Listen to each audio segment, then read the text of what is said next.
రాజ్ తరుణ్ గారు అయితే యాక్చువల్లీ రీసెంట్గా మీ మీద వచ్చింది ఏంటంటే టాక్ కంటిన్యూస్గా రాజ్ తరుణ్ నుంచి మూవీస్ వస్తున్నాయి కాబట్టి లావణ్య ఇష్యూ అనేది వచ్చింది అని చెప్పి నన్ను పర్సనల్గా మీరు ఫిల్మ్లో ఉంటారుగా మీకు తెలుస్తుంది కాబట్టి అడుగుతున్నామని చెప్పి నన్ను అడగడం జరిగింది.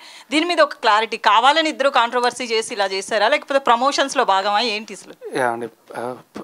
అలా ప్రమోషన్ ఎవరు చేయరు, కావాలని ఎవరు చేయరు.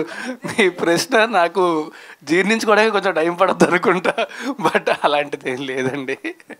అదేం సంబంధం. హలో శివసాయి గారు, హాయ్ అండి. I'm Babitha from big TV. Hello sir. Sir ఇంతకుముందు ప్రమోషన్స్ గురించి టాపిక్ వచ్చింది కాబట్టి అడుగుతున్నాను. లాస్ట్ టైం ఒక అమ్మాయితో ప్రమోషన్స్ చేయించారు. సో ఈజ్ దట్ అంటే ఇప్పుడున్న సిచ్యువేషన్స్లో రాజ్ తరుణ్ గారు ఉన్న సిచ్యువేషన్స్లో అట్లాంటి ప్రమోషన్ ఈజ్ దట్ నెసెసరీ అనిపించిందా? Is Raj Tarun is aware of that?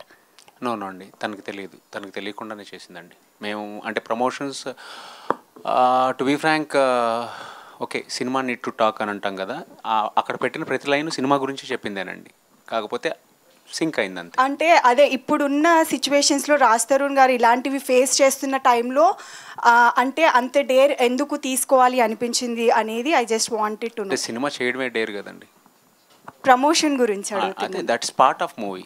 Cinema చేయడమే అంత పెద్ద డేరింగ్, సినిమా చేస్తున్నాం అనేది డేర్ స్టెప్.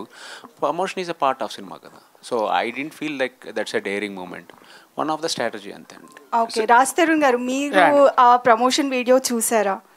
నేను చూడలేదు. లేదు, ఓకే నాకు చెప్పారు వచ్చిందని చెప్పారు, నేను చూడలేదు. నేను షూట్ ఆల్ ది బెస్ట్ అండి. థ్యాంక్ యూ వెరీ మచ్ అండి. డైరెక్టర్ గారు, సార్ ఈ కథకి ఇన్స్పిరేషన్ ఏంటి మీకు?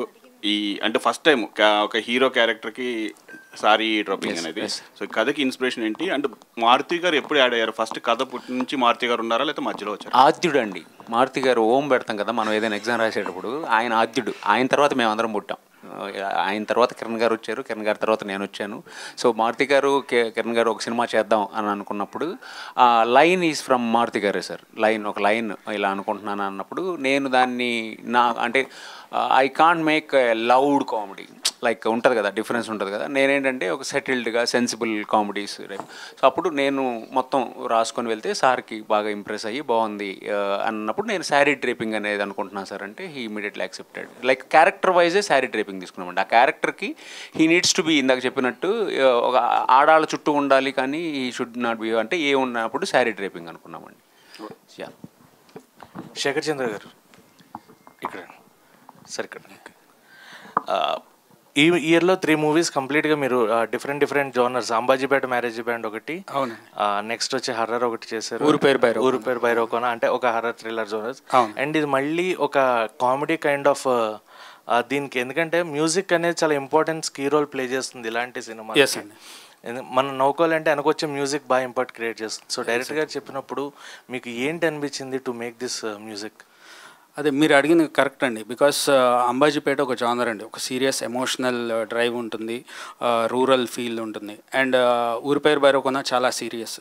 సో ఈవెన్ నాకు కూడా చేంజ్ ఓవర్స్ కావాలి. ఇప్పుడు ఇది చేసిన తర్వాత నదర్ లవ్ స్టోరీ కానీ అట్లా. So this has nice romantic love story ఉంది, దీంట్లో ఎమోషన్స్ ఉన్నాయి అండ్ మెయిన్లీ కామెడీ.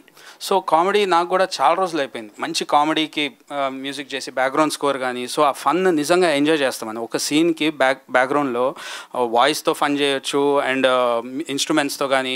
సో అది ఓవరాల్గా మూవీ చూసేటప్పుడే ఆ హై వచ్చింది, అంటే బాగా ఎంజాయ్ చేస్తూ వర్క్ చేయడానికి స్కోప్ వచ్చింది. అండ్ సాంగ్స్ కూడా సో రియల్లీ ఐ ఎంజాయ్డ్ అండి ప్రతి ఒక్కటి చెక్కి. And so I feel that నేను ఎంజాయ్ చేస్తే ఆడియన్స్ కూడా అంత ఎంజాయ్ చేస్తారు each and every lyrics and movie కానీ అంతా కూడా.